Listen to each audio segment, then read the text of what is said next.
ఒక్కసారి కొమ్మూరి గోల్డ్ కి కాల్ చేయండి. తాకట్లో ఉన్న మీ బంగారాన్ని విడిపించి మార్కెట్ ప్రైస్ కి వాళ్ళు కొనుక్కుని మిగతా డబ్బులు మీకు ఇచ్చేస్తారు. రైట్, బ్రేకింగ్ న్యూస్ వస్తున్నాం. మనం టీవీ స్క్రీన్ పై ఇరాన్ జైళ్లలో మరణశిక్ష ఎదుర్కొంటున్న 8 మంది మహిళల విషయంలో అమెరికా అధ్యక్షుడు డొనాల్డ్ ట్రంప్ జోక్యం చేసుకోవడం ఇప్పుడు అంతర్జాతీయ స్థాయిలో పెను సంచలనంగా మారింది. అమెరికా ఇరాన్ మధ్య దౌత్యపరమైన ఉద్రిక్తతలు గరిష్ట స్థాయిలో ఉన్న తరుణంలో ఇరాన్ జైళ్లలో బందీలుగా ఉన్న 8 మంది మహిళల అంశం మరోసారి తెరపైకి వచ్చింది. ఇరాన్ ప్రభుత్వం వీరికి మరణశిక్ష విధిస్తున్నట్లు వస్తున్న వార్తలపై అమెరికా అధ్యక్షుడు డొనాల్డ్ ట్రంప్ స్పందించారు. తన social media platform truth social వేదికగా సదరు మహిళల చిత్రాలను పంచుకుంటూ వారిని తక్షణమే విడుదల చేయాలని ఇరాన్ నాయకత్వానికి ఆయన విజ్ఞప్తి చేశారు. సో అయితే మనం టీవీ స్క్రీన్ పై కనిపిస్తున్న 8 మంది యువతులు, సో దయచేసి ఆ మహిళలను, డొనాల్డ్ ట్రంప్ చేసిన ట్వీట్, దయచేసి ఆ మహిళలను ఎలాంటి హాని తలపెట్టవద్దు. త్వరలోనే అమెరికా ప్రతినిధుల బృందంతో చర్చలు జరపబోతున్న ఇరాన్ నాయకులకు నేను ఒకటే కోరుతున్నా, మీరు గనక ఆ మహిళలను విడుదల చేస్తే నేను దాన్ని ఎంతో అభినందిస్తా. ఇది మన మధ్య జరగబోయే చర్చలకు ఒక గొప్ప ఆరంభం అవుతుంది, ఒక మంచి ఇనిషియేషన్ తీసుకోమని చెప్పి డొనాల్డ్ ట్రంప్ తన పోస్ట్ లో పేర్కొన్నారు.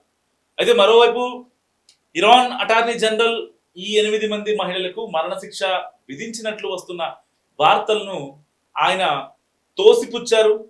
సో ఏం జరుగుతుంది, అసలు ఇన్నాళ్ళుగా రాని ఆ 8 మంది మహిళలు అసలు వాళ్ళెవరు ఏంటనేది గురించి మాట్లాడుకుందాం.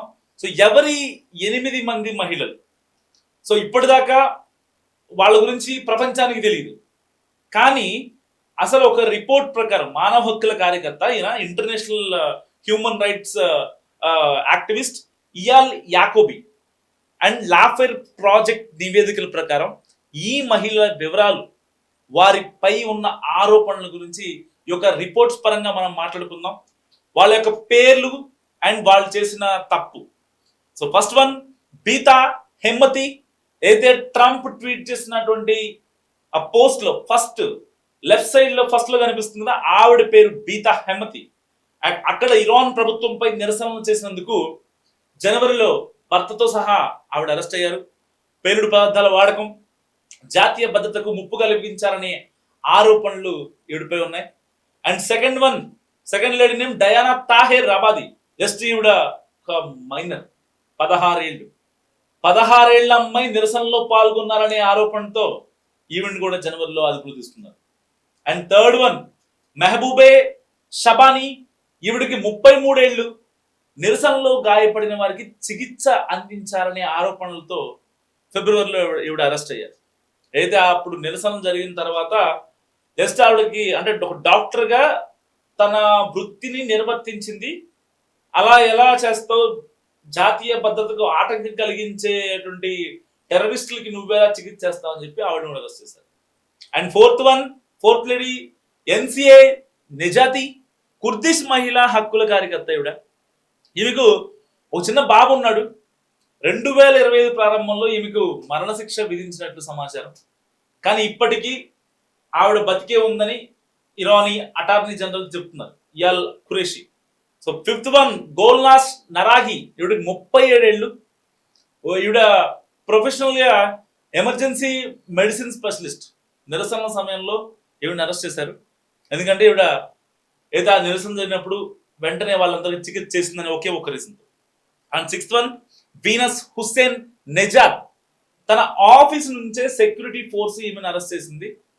ప్రభుత్వ టీవీలో బలవంతంగా తప్పు ఒప్పుకోలు చేయించారనే ఆరోపణలు ఉన్నాయి. సో అంటే ప్రభుత్వపరమైన టీవీల్లో అయితే మన దగ్గర ఉంటాయి కదా, దూరదర్శన్ కానీ, సంసద్ టీవీ కానీ, లోక్సభ టీవీ, రాజ్యసభ టీవీ, వాటిల్లోనే అక్కడున్న ప్రభుత్వానికి వ్యతిరేకంగా ఈవిడ మాట్లాడారనే ఒకే ఒక్క రీజన్తో ఏమిటి అంటే వాళ్ళు మాట్లాడింది తప్పు కాదు, వాళ్ళు నిరసనకారులు, ఉద్యమకారులు, ఆందోళనకారులు. ప్రభుత్వ విధానం నచ్చకపోతే ఆందోళన చేస్తారు. అలాంటి ఒక మనలాంటి ఫ్రీడమ్ అక్కడ ఇరాన్లో ఉండదు బేసిక్గా. And seventh one, Ghazal Ghalandari. మానవ హక్కుల సంఘాల జాబితాలో ఈవిడ కూడా ఉన్నారు. అండ్ ఈవిడ గురించి పూర్తి వివరాలు ఇంకా తెలియాల్సింది బేసిక్గా.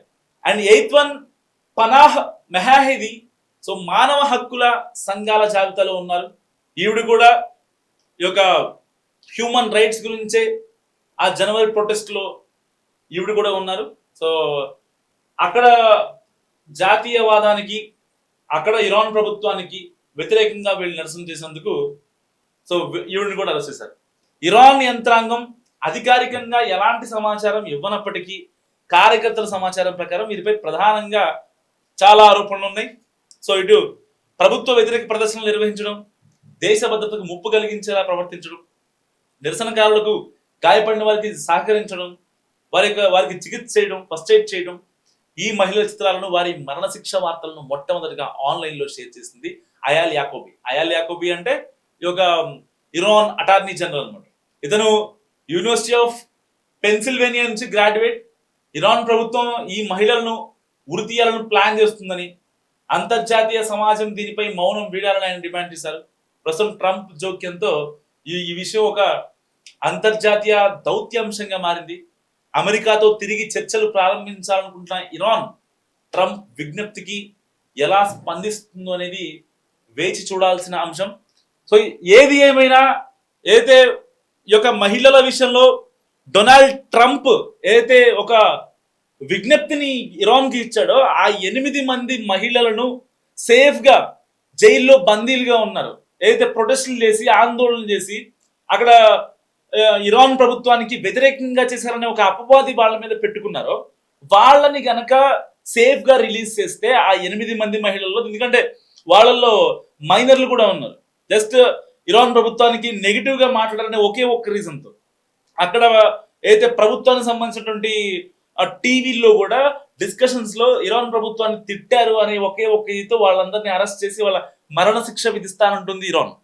అలాంటి వాళ్ళని సేవ్ చేయి, అలాంటి వాళ్ళని మరణశిక్ష వేయకు, మరణదండన వేయాల్సిన అవసరం లేదు.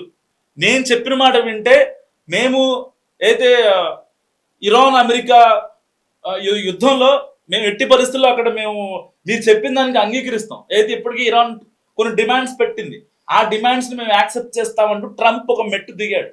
నిజంగా డొనాల్డ్ ట్రంప్ ఇప్పటిదాకా ఎన్ని అరాచకాలు, ఎన్ని అకృత్యాలు చేసినా ఈ యొక్క జైల్లో మగ్గుతున్నటువంటి, ఎన్నో రోజులుగా జైల్లో మగ్గుతున్నటువంటి ఈ యొక్క 8 మంది మహిళలను ఇప్పుడు కోట్ చేయడం అంతర్జాతీయంగా ఒక చర్చనీయాంశంగా మారింది.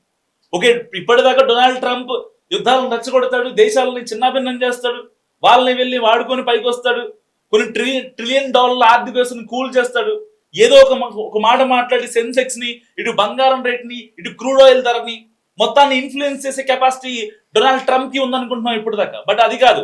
సో డొనాల్డ్ ట్రంప్ లో ఒక తెలియని హ్యూమన్ యాంగిల్ ఉంది. ఒక 8 మంది మహిళలు, ప్రపంచవ్యాప్తంగా ఎవరికి తెలియని ఇన్ఫర్మేషన్, ఒక ఇరాన్ కే తెలిసిన ఇన్ఫర్మేషన్. ఎందుకంటే ఇరాన్ లో ఏదైతే లాస్ట్ జనవరి 2026 జాన్ లో కొన్ని ప్రొటెస్టులు జరిగాయి. ఆ ప్రొటెస్టులో చాలా మంది ఆందోళనకారులు అరెస్ట్ చేశారు. కానీ ఎటువంటి అభం శుభం తెలియనటువంటి 8 మంది మహిళలను ఆ రోజు అరెస్ట్ చేశారు. వాళ్ళు ఇప్పటికీ జైల్లో మగ్గుతూనే ఉన్నారు. వాళ్ళని ఎలాగైనా సరే వాళ్ళని ఉరి తీయాలి, మరణశిక్ష వేయాలని చెప్పి ఇటు ఇరాన్ భావిస్తుంది. ఎందుకంటే ఇరాన్లో జాతీయవాదానికి ఒక రకమైన కుట్ర జరిగితే ఇంకా అక్కడ కేసులు, కోర్టులు, లాలు ఇలాంటివి ఏమి ఉండవు.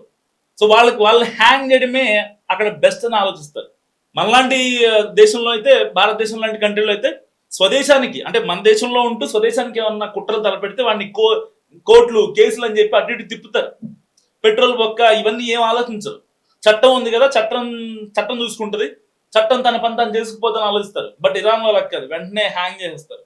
సో అలాంటి మహిళల్ని ఇప్పుడు అంతర్జాతీయంగా డిస్కషన్ పెట్టాడు డొనాల్డ్ ట్రంప్. ఎట్టి పరిస్థితుల్లో వాళ్ళని విడుదల చేయాలి, రిలీజ్ చేయాలి, మరణదండన వేయకూడదంటూ. సో మరి ఆ 8 మందిని డొనాల్డ్ ట్రంప్ చెప్పినట్టుగా ఇరాన్ వదిలిపెడుతుందా? ఏదైతే డొనాల్డ్ ట్రంప్ ఒక మాట అన్నాడు, ఆ 8 మంది సేఫ్ గా ఉంటే మీ యొక్క డిమాండ్స్ ఏవైతే ఉంటో అన్నిటిని యాక్సెప్ట్ చేస్తానని చెప్పాడు. మరి ఇరాన్ ఏం చేయబోతుంది? మీరేమనుకుంటున్నారు? మస్తుగా కామెంట్ చేయండి.